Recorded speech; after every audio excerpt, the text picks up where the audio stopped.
इन पागल दिमागों में खुशियों के लच्छे हैं, हमें पागल ही रहने दो, हम पागल ही अच्छे हैं। जो हमें समझा रहे हैं वो अक्ल के कच्चे हैं, हम उनके सामने बच्चे बने रहेंगे, हम बच्चे ही अच्छे हैं। हाय फ्रेंड्स, मैं Raj Thakur, life coach and author. आज फिर से आपके लिए एक बहुत ही ज़बरदस्त स्टोरी लेकर के आया हूँ। इस स्टोरी को सुनने के बाद आप चाहे जितनी बड़ी प्रॉब्लम में फंस जाए, आप उस प्रॉब्लम से हमेशा बाहर निकल आएंगे, हमेशा नए रास्ते ढूंढ लेंगे।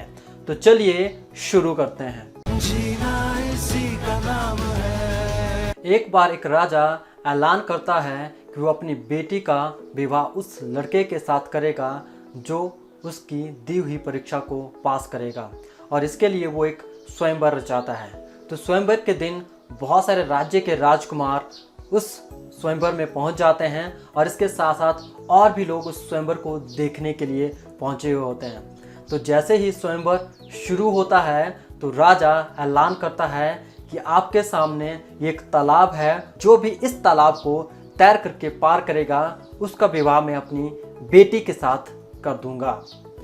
तो सभी राजकुमार और लोग बहुत ज़्यादा उत्साहित होते हैं कि वो उस तालाब को आसानी से पार कर लेंगे। तो जो कोई भी उस तालाब के पास पहुंचता है वो उस तालाब में तैरने का विचार त्याग देता है और पीछे हट जाते हैं। तो सब लोग हैरान होते हैं कि ऐसा क्यों हो रहा है। तो जब नज़दीक जाकर के लोग देखते हैं तो उस तालाब में बहुत सारे मगरमच्छ होते हैं जो कई दिनों से भूखे होते हैं। तो राजा का ऐलान होता है, जो इस मगरमच्छ से भरे हुए तालाब को पार कर जाएगा उसी को ही मैं अपनी बेटी दूंगा, और उसी को ही मैं आधा राज्य भेंट के रूप में दूंगा। तो सभी चाहते तो हैं कि उनका विवाह राजा की बेटी के साथ हो जाए और उनको आधा राज्य मिल जाए, पर कोई भी अपनी जान को गंवाना नहीं चाहता, कोई भी अपनी जान को दांव पर नहीं लगाना चाहता। तो सभी लोग परेशान हो जाते हैं और राजा भी परेशान हो जाता है, क्योंकि कोई भी व्यक्ति आगे नहीं आ रहा होता है। इतने में एक व्यक्ति अचानक से तालाब में छलांग लगा देता है और तैरना शुरू करता है, और वो तैरता रहता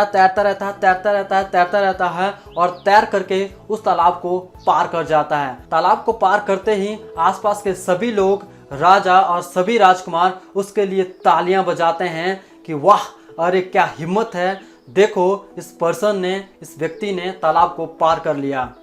तो सभी लोग उसको उठा करके राजा के पास ले जाते हैं। जैसे वो राजा के पास पहुंचते हैं तो राजा उसको बोलता है, वाह, तुम्हारे अंदर तो बहुत ज़्यादा हिम्मत है, मैं तुम्हारा विवाह अपनी बेटी के साथ करूंगा, और इसके साथ साथ तुम्हें मैं आधा राज्य भी भेंट के रूप में दे दूंगा। तो इतने में वो व्यक्ति बोलता है, महाराज, आपकी बेटी और आधे राज्य की बात तो हम बाद में करेंगे, बट सबसे पहले उस व्यक्ति को मेरे सामने लेकर के आओ जिसने मुझे तालाब में धक्का दिया था। तो सब लोग उसकी बात को सुन करके हैरान हो जाते हैं। सो फ्रेंड्स, ये कहानी हमें क्या सिखाती है?